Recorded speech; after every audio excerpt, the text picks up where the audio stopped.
Hello. Today we're going to be talking about transformations of linear functions. So a transformation is taking one object and moving it, stretching it, doing different things so it creates a new object. So if you're to look at example 1, what we're trying to do is how could we make figure A look like figure B? Because it's the same object but one thing is done to it. So looking at this, notice how it looks like someone took that giraffe and stretched it out. So what's happening here is we are doubling the height.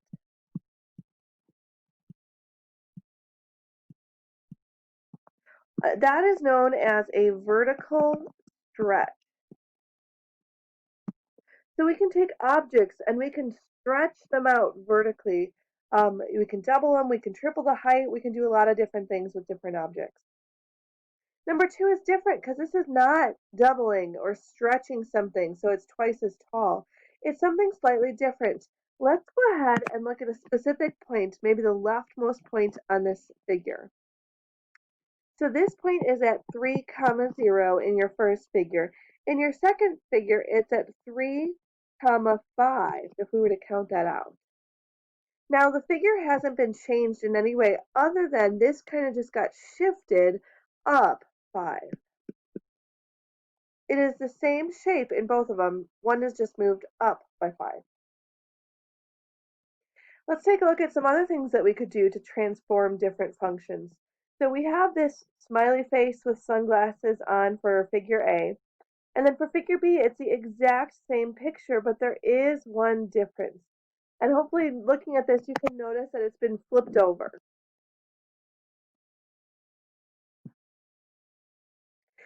How about number 4? It's again slightly different here. Notice how it's the same shape with the same size. So we're not flipping it, we're not stretching it at all. We're just moving it in a direction. Let's look maybe at the leftmost part of this Pac-Man shape. This is at the point 1, -5, it looks like.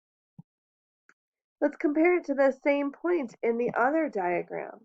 So notice it's still -5 for my y value, but what's happened is my x value is at -2. So someone has taken this Pac-Man figure and moved it over 3.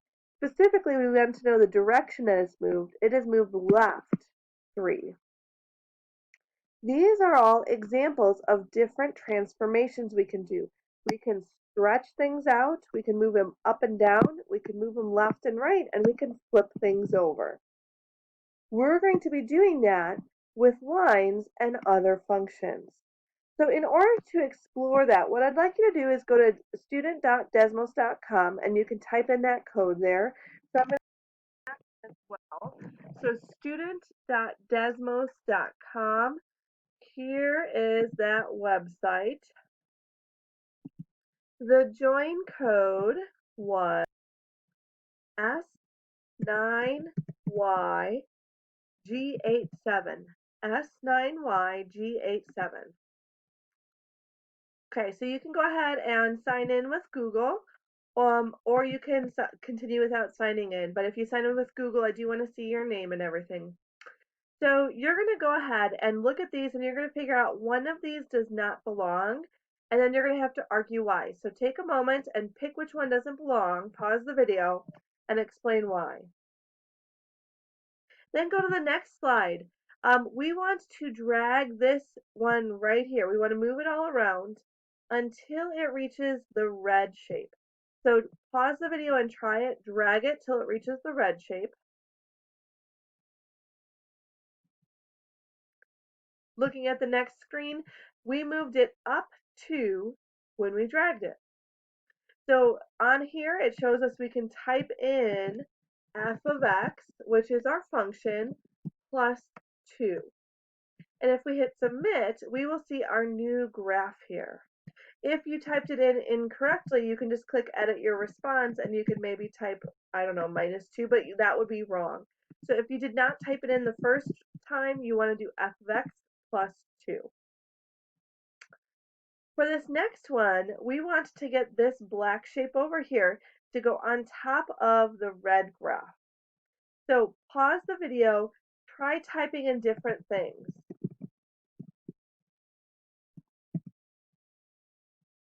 You can see f of x plus 5 doesn't work, so you keep trying different ones until you find one that works. Then we're going to go on to the next one. Go ahead and look at these ones. We can take the black graph of f of x and move it up, down, left, and right, and move it around, but one of these will not match. So pick which one does not match.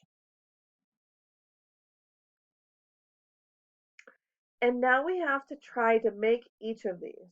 So take a moment, and I really do want you to pause the video, and you want to mess around with f of x with different numbers, and you want to see if you can type it in to make the black graph on top of the others. So pause the video first, and you try it before we go on. Okay, after you have tried all of those, let's see if we can match those up. So A, you had f of x plus 3 minus 5. For B, we should have f of x minus 2 plus 3. For C, we cannot match that, and that's because this one is a little bit longer across the top than the rest of them.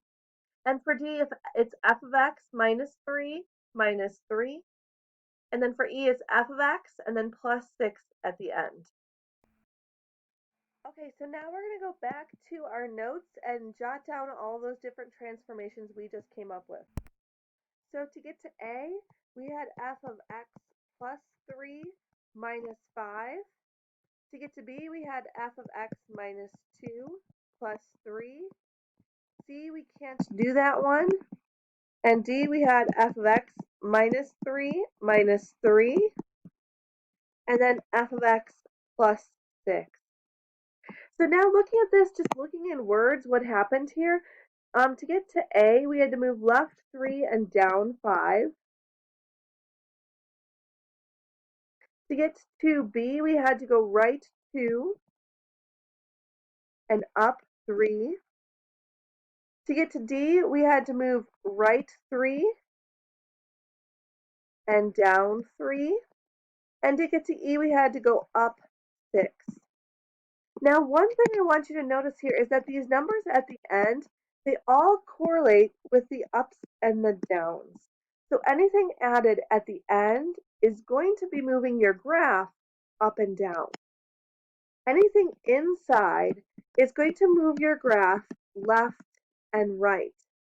But notice it kind of goes the opposite way. So if you have a plus sign inside, normally you'd think plus is the positives on your x-axis, that's to the right. But if it's inside, you're going to go the opposite way. So plus means left and minus means right.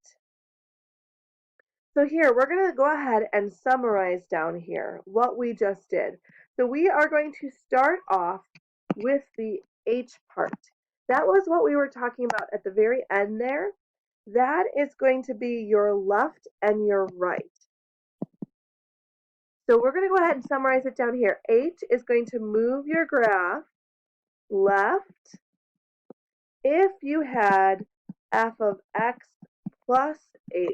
So if you had a plus, it moves it left. It's also going to move your graph right if you had f of x minus h. Okay? So if it's minus sign, it's going to go to the right. The plus k is the up and down part. That's the part that we had from before. This is your up and down. So k moves your graph up if you have f of x plus k at the end, and it's going to move your graph down if you have minus k at the end. And k and h can be any number. So if you had like f of x plus 2, that would move your graph up 2. Okay? The last one, the one we haven't talked about yet or done, is this a value. This is going to be a vertical stretch. So a is going to be a vertical stretch if your a value is bigger than 1. So for example, if you had f of x and you had a 2 out in front, you are going to have a vertical stretch of 2. That means it's going to get twice as tall as what it was. It's not just going to stretch things though, it also could shrink things. And when it shrinks things, that's called a compression. So if you were to, for instance, take, I don't know, an image of a spring, okay, and you were going to compress it to the same image, just half as tall, that would be a vertical compression. That's going to happen when your A value is a fraction or a decimal in between 0 and 1. So for example, if you had a 1/2 f of x, this is going to make something be half as tall as it was. And your A value is super special because it can stretch something to be real tall or compress it and shrink it down. But there's also one other thing it could do. It could also reflect your graph over the x-axis. So it's like a bonus here. The bonus fry at the bottom of the bag. This reflection over the x-axis happens when A is negative. So for example, in that one, if you had a negative f of x out in front, that would be the example of your smiley face. It's going to flip it over and reflect it across the x-axis. It flips it down. So with this function notation, we can start to move things all around on either a graph or with a table and different things. Let's see what this looks like in function notation. So as a reminder, you have a f of x plus h and then plus k. H is your left and your right, k is your up and your down, and your a is your stretch and your flip. So looking at this one, the x minus 2, that is going to be your left and your right. And because it's minus, it's actually going to move your graph right 2. Remember, this always does the opposite of what you think it should, the h value. The plus 3 at the end is the up and down. So our graph should be moved right 2 and up 3 because of that plus k. Let's try this next one here. There's a 2 out in front. That is your vertical stretch. So we're actually going to say vertical stretch of 2. We know it's a stretch because it's greater than 1. It's getting twice as tall. The minus 1 is at the end, so it's not inside. It's not our left and right. It's actually our k value. So it is going to move our graph down 1. Let's go ahead and look at the next one. This negative 1/2, this actually is going to be doing 2 things. And it's doing 2 things because, first of all, the negative is going to be a reflection over the x-axis. That's the negative part. And we still have this 1/2 to talk about. So this 1/2 is going to be a vertical compression of 1/2. So if you have, again, for instance, a smiley face, we're going to be flipping it over and making it half as tall. And then on top of that, we have this minus or plus 5 here. This is moving your graph left and right. And because it's plus 5, it's actually going to move your graph left by 5. So that's function notation. Let's go ahead and take a look at moving objects around and then writing them in function notation. So let's take this first picture. We're going to take and move this graph left 1 and down 6. So pick a point, move that point left 1 and down 6, and regraph that new point. Then, if you wanted to, you can take each point and move it left 1 and down 6 to get your new image. So I'm going to draw my new image here in red. This would be my new image. Because I moved it left 1, the left one is going to be inside with my parentheses. This shows left 1. And then the down 6 is at the end. So we're going to do the rest of the notes in a separate video. So go ahead and open up that next video now.